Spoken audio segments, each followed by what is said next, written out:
നമ്മുടെ വിഷമങ്ങളൊക്കെ ഒരാളോട് തുറന്നു പറയുന്നത് നല്ലതാന്ന് പറഞ്ഞത് വളരെ ശരിയാ. മനസ്സിന്റെ ഒരു ഭാരം കുറഞ്ഞ പോലെ. കേട്ടപ്പോ മൊത്തം ഭാരം എന്റെ നെഞ്ചിലേക്ക്. നിന്റെ വിഷമം മാറാൻ വേണ്ട നിന്റെ മനസ്സിലുള്ള തുറന്നു പറയാൻ പറഞ്ഞത്. ഇപ്പൊ നിന്റെ കഥ മൊത്തം കേട്ട് കഴിഞ്ഞപ്പോ എന്റെ ഉള്ള ധൈര്യം കൂടെ പോയി. എന്തൊക്കെ പറഞ്ഞാലും പേരൻസ് അറിയാതെ ഒരു പെങ്കൊച്ചുമായിട്ട് ഒളിച്ചോടി പോവാന്നൊക്കെ പറയുന്നത് ഒട്ടും ശരിയായ കാര്യമല്ല. ശരിയാ, തെറ്റ് തന്നെയാ. അതൊക്കെ ഞാനും അവളുടെ അടുത്ത് പറഞ്ഞതാ. എന്റെ അച്ഛൻ സമ്മതിക്കില്ല, ഒളിച്ചോടി പോലത് വേറെ നിവൃത്തിയില്ലാന്ന് എന്റെ അടുത്ത് കെഞ്ചിയ ഞാൻ പിന്നെ എന്ത് ചെയ്യാനാ? അവളെ അങ്ങനെ വിട്ടുകളയാൻ പറ്റുമോ? ആ പെങ്കൊച്ച് നിർബന്ധിച്ചാ പിന്നെ നിനക്ക് എന്ത് ചെയ്യാൻ പറ്റും? ചെന്നൈയിലേക്ക് പോകുന്ന ബസ് പ്ലാറ്റ്ഫോം നമ്പർ 2 നിന്നും അല്പസമയത്തിനുള്ളിൽ പുറപ്പെടും. ആ എന്റെ ബസ് ദേ എടുക്കാൻ പോവാ. അപ്പൊ പിന്നെ കാണാം. ദേ നോക്ക് സൂര്യ, നീ ഒരു നല്ല പയ്യനാ. നിന്റെ ജീവിതത്തിൽ നല്ലതേ നടക്കും. നിങ്ങൾ തമ്മിൽ ഒന്നിക്കാൻ നിങ്ങൾക്ക് വേണ്ടി ഞാൻ പ്രാർത്ഥിക്കാൻ മോനെ. All the best. Thank you sir. വരട്ടെ. ഒരു കുപ്പി വെള്ളം എടുത്തേ.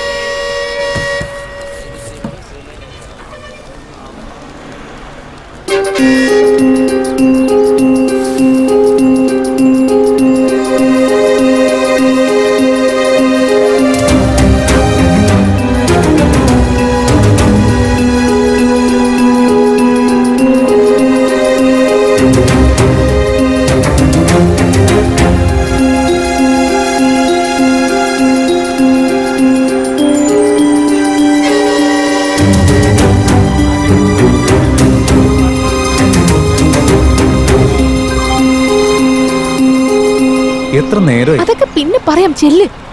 ശരി, നടക്ക്. ഹൈദരാബാദിൽ പോകാനുള്ള ബസ് ഏതാ? ദേ അവിടെ കിടക്കുന്നതാ. ആ വാ.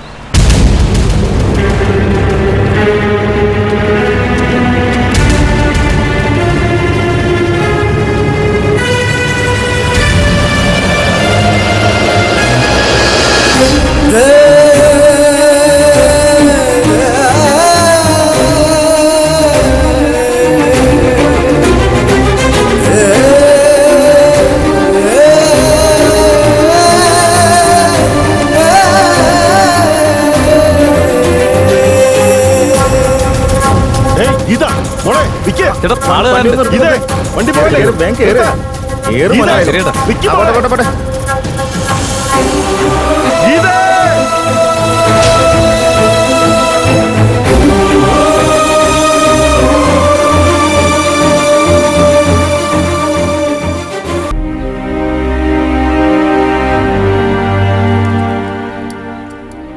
നമ്മൾ ഇതിന് മാത്രം എന്ത് തെറ്റ് ചെയ്തിട്ട് അവന്റെ ഒപ്പം അവൾക്ക് പോകാൻ തോന്നി?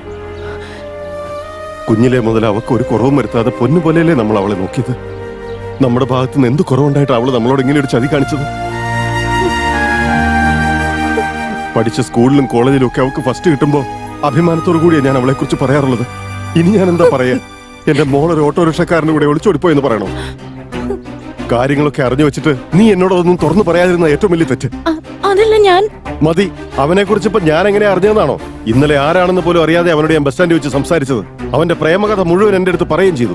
കേട്ട് കഴിയുന്നവരെ എനിക്ക് അറിയില്ലായിരുന്നു അവൻ വിളിച്ചോണ്ട് പോകുന്നത് നമ്മുടെ മോളെയാന്ന്. ഛേ, എന്ത് തെറ്റ് ചെയ്തിട്ടാ ഇങ്ങനൊരു അവസ്ഥ എനിക്ക് വന്നത്?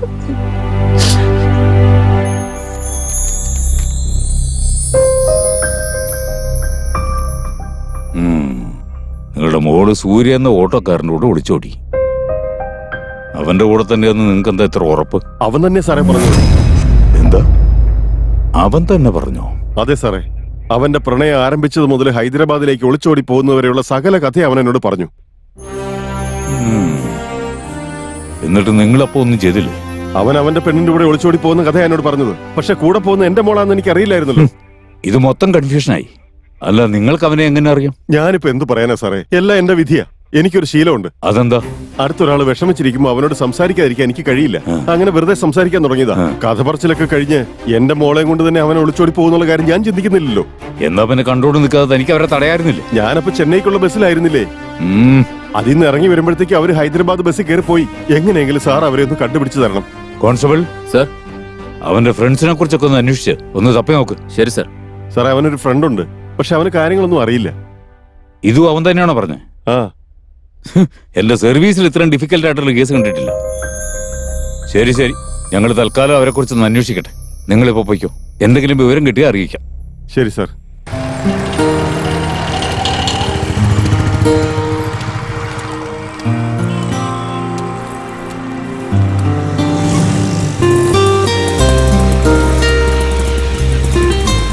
ആദ്യം ഇതിന് ഹോട്ടലിൽ റൂം എടുത്തിട്ട് ഒന്ന് ഫ്രഷ് ആയിട്ട് എന്താ ചെയ്യേണ്ടതെന്ന് പിന്നെ ആലോചിക്കാം.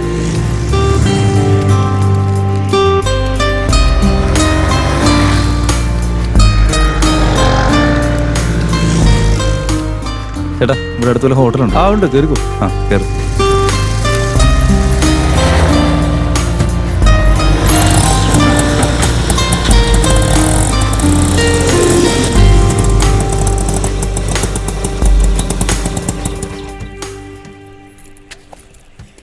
എത്ര ചേട്ടാ? ഇതിപ്പോ 100 പിന്നെ 50 എക്സ്ട്രാ. എക്സ്ട്രയോ? എന്തിന്? ഹലോ, എനിക്ക് നാട്ടിൽ ഇതന്നെ പണി. ഞങ്ങളൊക്കെ മീറ്ററിൽ എത്രയാണോ അത്രേ മേടിക്കാറുള്ളൂ. അതെന്ത് വർത്താനാ മോനെ? വേറൊരു നാട്ടിലേക്ക് ചെന്ന് കയറുമ്പോഴേ അവിടുത്തെ നിയമങ്ങളും കാര്യങ്ങളും അറിയാതെ സംസാരിച്ചാൽ എങ്ങനെ? ഉം. ഇവിടെ ഹൈദരാബാദിൽ ഇങ്ങനൊക്കെ തന്നെ ആയിരിക്കും. വർത്താനം പറയാതെ 150 രൂപ എടുക്ക്. ഉം. ഉം.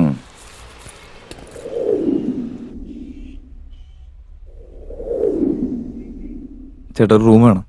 എത്ര പേരുണ്ട്? എവിടെന്നാ വരുന്നത്? 2 പേരുണ്ട്. എറണാകുളത്ത് നിന്ന് എന്താ? 2 പേരുണ്ടോ? എന്നിട്ട് മറ്റേ ആളോ? ആ പെങ്കൊച്ചാ അതെ ചേട്ടാ. കല്യാണം കഴിച്ചാണോ? ഇല്ല ചേട്ടാ. ഇതേ നോക്കുവാനെ, കല്യാണം കഴിക്കാതെ വരുന്നവർക്ക് ഇവിടെ റൂം കൊടുക്കാറില്ല. പോകാൻ നോക്ക.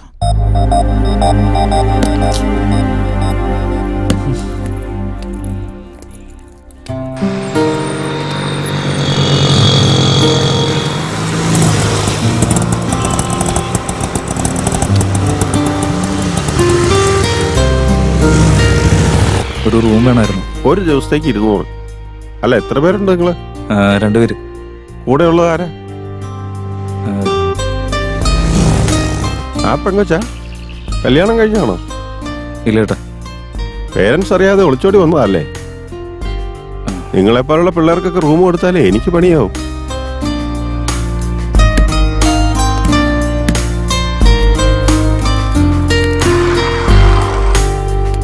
ഒരു റൂം വേണല്ലോ. ID പ്രൂഫ് ഉണ്ടോ ഇതില്? ID പ്രൂഫ് ഇല്ലാതെ ഇവിടെ ആരും റൂമൊന്നും തരില്ല.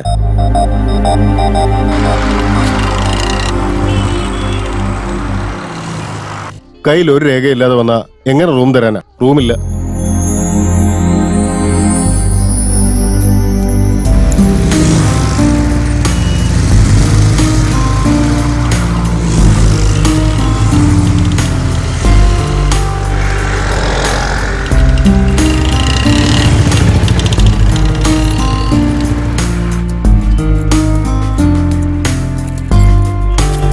നടക്ക്, പോവാം. രാവിലെ മുതൽ അലയാൻ തുടങ്ങിയതാ. ഇനി എന്നെ കൊണ്ട് വയ്യ. നീ ഇങ്ങനെ പേടിക്കാതെ. എവിടെയെങ്കിലും സ്ഥലം കിട്ടാതിരിക്കില്ലേ? വാ.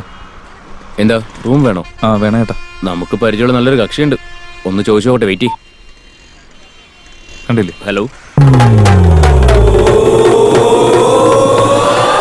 ഹലോ, ഗിരി. ടൂലറ്റ് ഗിരി. ക്യാഷ് ഉള്ളിടത്തെ ഗിരി ഉണ്ടാവൂ. ഗിരി ഉണ്ടാവണമെങ്കിൽ ക്യാഷ് വേണം. ആ, ഇവിടെ ഒരു പാർട്ടി വന്ന് പെട്ടിട്ടുണ്ട്. 5 മിനിറ്റിനകം വരാണെങ്കിൽ കാര്യം നടക്കും. പാർട്ടി ഉണ്ട്, റൂം വേണോ? ആ.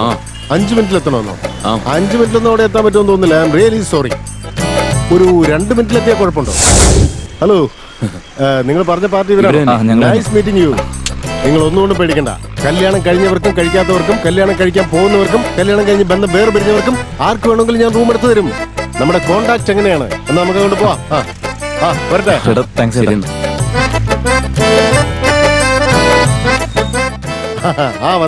വന്നാട്ടെ. കണ്ടില്ലേ, വ്യൂ കണ്ടില്ലേ? വളരെ പീസ്ഫുൾ ആയ സ്ഥലമാണ്. ഇതാണ് നിങ്ങൾ താമസിക്കാൻ പോകുന്ന കൊട്ടാരം. വന്നാട്ടെ.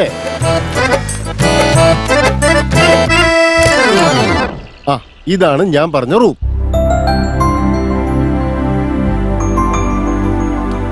ഇതിന്റെ റെന്റ് 300 രൂപ. ഒരു മാസത്തേക്കല്ല, വെറും ഒരു ദിവസത്തേക്ക്.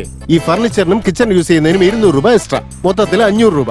രാവിലെ വന്ന് കഥകിൽ മുട്ടിയാൽ അത് ഞാനായിരിക്കും. Wake up call. നിങ്ങളുടെ പോക്കറ്റിൽ ക്യാഷ് ഉണ്ടെങ്കിൽ ഇവിടെ തങ്ങാം, അല്ലെങ്കിൽ ആ റോഡ് സൈഡിൽ കിടക്കേണ്ടി വരും.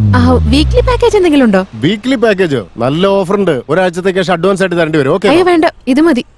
പറയാൻ മറന്നു. For your kind information, stock market പോലെ എന്റെ മൂഡിനനുസരിച്ച് റേറ്റ് കയറിക്കൊണ്ടിരിക്കും. മൂഡ് നല്ലതാണെങ്കിൽ റെന്റ് കുറയ്ക്കോ? പിന്നെന്താ സംശയം? കുറയ്ക്കും.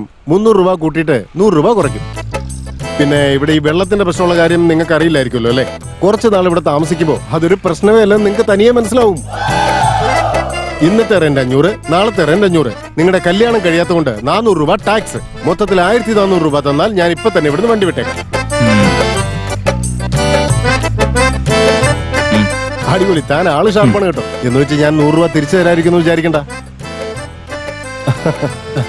ആ ഇതാ ബാക്കി 100 രൂപ. നാളെ വരെ നമ്മൾ തമ്മിൽ ഒരു ബന്ധവുമില്ല. മറ്റന്നാൾ നമുക്ക് മീറ്റ് ചെയ്യാം, ഓക്കെ? ആ എങ്ങനെ നോക്കിയാലും മെയ്ഡ് ഫോർ ഈച്ച് അതർ ആണ് കേട്ടോ. അതുകൊണ്ട് എന്തെങ്കിലും കൺസെഷൻ ഉണ്ടാവോ? ഞാൻ അകത്തേക്ക് പോട്ടോ.